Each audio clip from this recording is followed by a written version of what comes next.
आज की कहानी काका कालेलकर द्वारा रचित निष्ठामूर्ति कस्तूरबा है। निष्ठामूर्ति कस्तूरबा महात्मा गांधी जैसे महान पुरुष की सहधर्मचारिणी के तौर पर पूज्य कस्तूरबा के बारे में राष्ट्र को आदर मालूम होना स्वाभाविक है। राष्ट्र ने महात्मा जी को बापू जी के नाम राष्ट्रपिता के स्थान पर कायम किया ही है। इसलिए कस्तूरबा भी बा के एक अक्षरी नाम से राष्ट्रमाता बन सकी है। किंतु सिर्फ महात्मा जी कारण भी साथ के संबंध के कारण ही नहीं, बल्कि अपने आंतरिक सद्गुणों और निष्ठा के कस्तूरबा राष्ट्रमाता बन पाई हैं। चाहे दक्षिण अफ्रीका में हो या हिंदुस्तान में, सरकार के खिलाफ लड़ाई के समय जब जब चारित्र्य का तेज प्रकट करने का मौका आया, कस्तूरबा हमेशा इस दिव्य कसौटी से सफलतापूर्वक पार हुई हैं। इससे भी विशेष बात यह है कि बड़ी तेजी से बदलते हुए आज के युग में भी आर्य सती स्त्री का जो आदर्श हिंदुस्तान ने अपने हृदय में कायम रखा है, उस आदर्श की जीवित प्रतिमा के रूप में राष्ट्र पूज्य कस्तूरबा को पहचानता है। इस तरह की विविध लोकोत्तर योग्यता के कारण आज सारा राष्ट्र कस्तूरबा की पूजा करता है। कस्तूरबा अनपढ़ थी। हम ये भी कह सकते हैं कि उनका भाषा ज्ञान सामान्य देहाती से अधिक नहीं था। दक्षिण अफ्रीका में जाकर रही, इसलिए वो कुछ अंग्रेजी समझ सकती थी और 25-30 शब्द बोल भी लेती थी। मिस्टर इंडू जैसे किसी विदेशी मेहमान के घर आने पर उन शब्दों की पूंजी से वो अपना काम चला लेती और कभी कभी तो उनके उस संभाषण से विनोद भी पैदा हो जाता। कस्तूरबा को गीता के ऊपर असाधारण श्रद्धा थी। पढ़ाने वाला कोई मिले तो वो भक्तिपूर्वक गीता पढ़ने के लिए बैठ जाती, किंतु उनकी गाड़ी कभी भी बहुत आगे नहीं जा सकी। फिर भी आगाखा महल में कारावास के दरमियान उन्होंने बार बार गीता के पाठ लेने की कोशिश चालू रखी थी। उनकी निष्ठा का पात्र दूसरा ग्रंथ था तुलसी रामायण।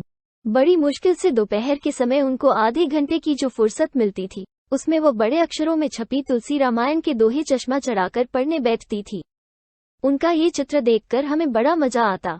कस्तूरबा रामायण भी ठीक ढंग से कभी पढ़ न सकी। राष्ट्रीय संत तुलसीदास के द्वारा लिखा हुआ सती सीता का वर्णन भले ही वो ठीक समझ न सकी हो, फिर भी प्रत्यक्ष सती सीता तो बन ही सकी। दुनिया में दो अमोघ शक्तियां हैं, शब्द और कृति। इसमें कोई शक नहीं कि शब्दों ने सारी पृथ्वी हिला दिया है, किंतु अंतिम शक्ति तो कृति की है। महात्मा जी ने इन दोनों शक्तियों की असाधारण उपासना की है। कस्तूरबा ने इन दोनों शक्तियों में से अधिक श्रेष्ठ शक्ति कृति की नम्रता के साथ उपासना करके संतोष माना और जीवन सिद्धि प्राप्त की। दक्षिण अफ्रीका की सरकार ने जब उन्हें जेल भेज दिया, कस्तूरबा ने अपना बचाव तक नहीं किया, न कोई सनसनाटी पैदा करने वाला निवेदन प्रकट किया। मुझे तो वो कानून तोड़ना ही है जो ये कहता है कि मैं महात्मा जी की धर्मपत्नी नहीं हूँ। इतना कहकर वो सीधे जेल में चली गई। जेल में उनकी तेजस्विता तोड़ने की कोशिशें वहां की सरकार ने बहुत की, किंतु अंत में सरकार की उस समय की जिद ही टूट गई।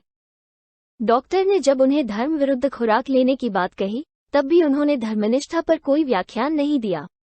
उन्होंने सिर्फ इतना ही कहा, करना पड़े, मुझे अखाद्य खाना खाकर जीना नहीं है, फिर भले ही मुझे मौत का सामना।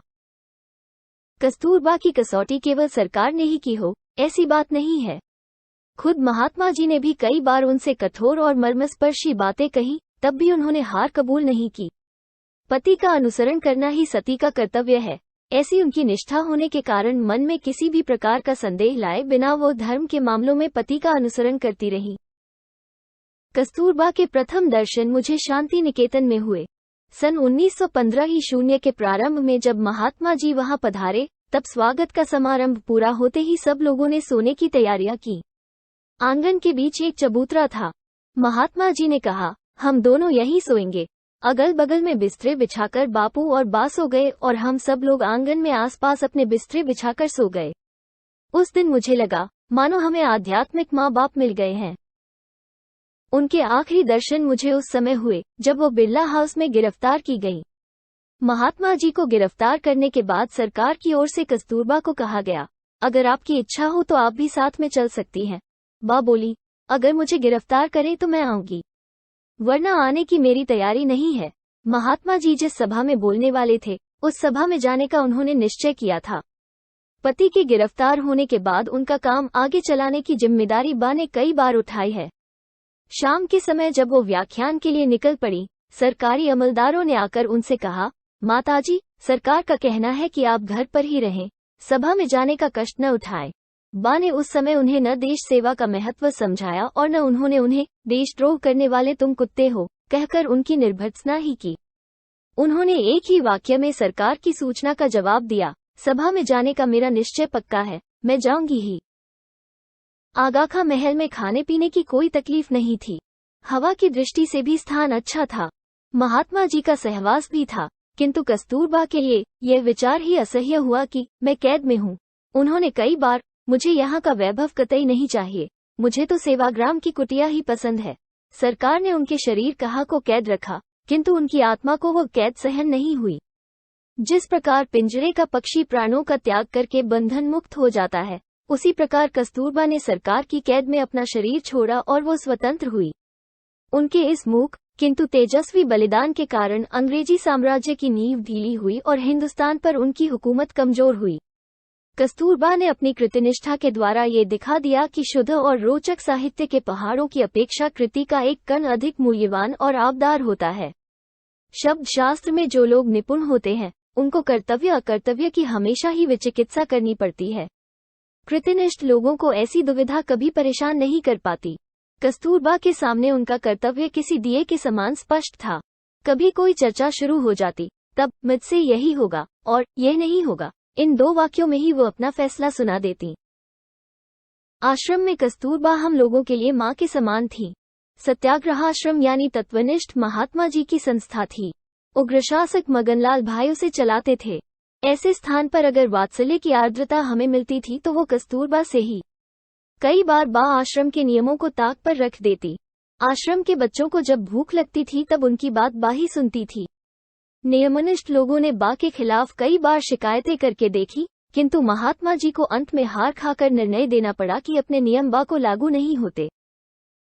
आश्रम में चाहे बड़े बड़े नेता आए या मामूली कार्यकर्ता आए, उनके खाने पीने की पूछताछ अत्यंत प्रेम के साथ यदि किसी ने की हो तो वह पूज्य कस्तूरबा ने ही। आलस्य ने तो उनको कभी छुआ तक नहीं। किसी प्राणघातक बीमारी से मुक्त होकर चंगी हुई हो और शरीर में जरा सी शक्ति आई हो कि तुरंत वह आश्रम की रसोई में जाकर काम करने लग जाती। ठेठ आखिर में उनके हाथ पांव थक गए थे, शरीर जीर्ण शीर्ण हुआ था, मुंह में एक भी दांत बचा नहीं था, आंखें निस्तेज हो गई थी, तब भी वो रसोई में जाती और जो काम बन सके आस्थापूर्वक करती। मैं जब उनसे मिलने जाता और जब वो खाने के लिए मुझे कुछ देती, तब छोटे बच्चों की तरह हाथ फैलाने में मुझे असाधारण धन्यता का अनुभव होता था। वो भले ही अशिक्षित रही हो, संस्था चलाने की जिम्मेदारी लेने की महत्वाकांक्षा भले ही उनमें कभी जागी नहीं हो, देश में क्या चल रहा है उसकी सूक्ष्म जानकारी वो प्रश्न पूछ कर या अखबारों के ऊपर नजर डालकर प्राप्त कर ही लेती थी। महात्मा जी जब जेल में थे तब 2-3 बार राजकीय परिषदों का या शिक्षण सम्मेलनों का अध्यक्ष स्थान कस्तूरबा को लेना पड़ा था। उनके अध्यक्षीय भाषण लिख देने का काम मुझे करना पड़ा था।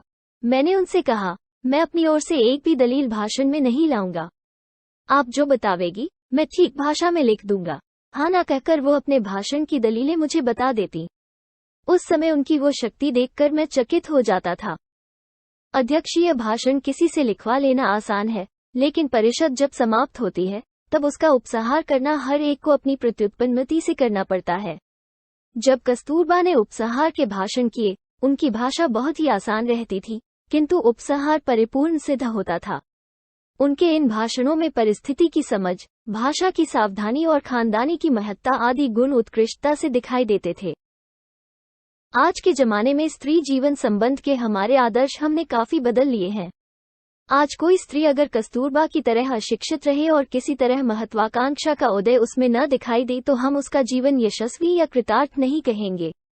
ऐसी हालत में जब कस्तूरबा की मृत्यु हुई तब पूरे देश ने स्वयं स्फूर्ति से उनका स्मारक बनाने का तय किया और सहज इकट्ठी न हो पाए, इतनी बड़ी निधि इकट्ठी कर दिखाई।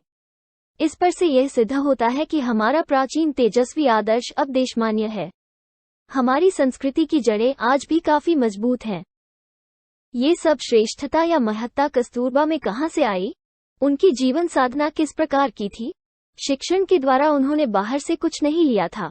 सचमुच उनमें तो आर्य आदर्श को शोभा देने वाले कौटुंबिक सद्गुण ही थे।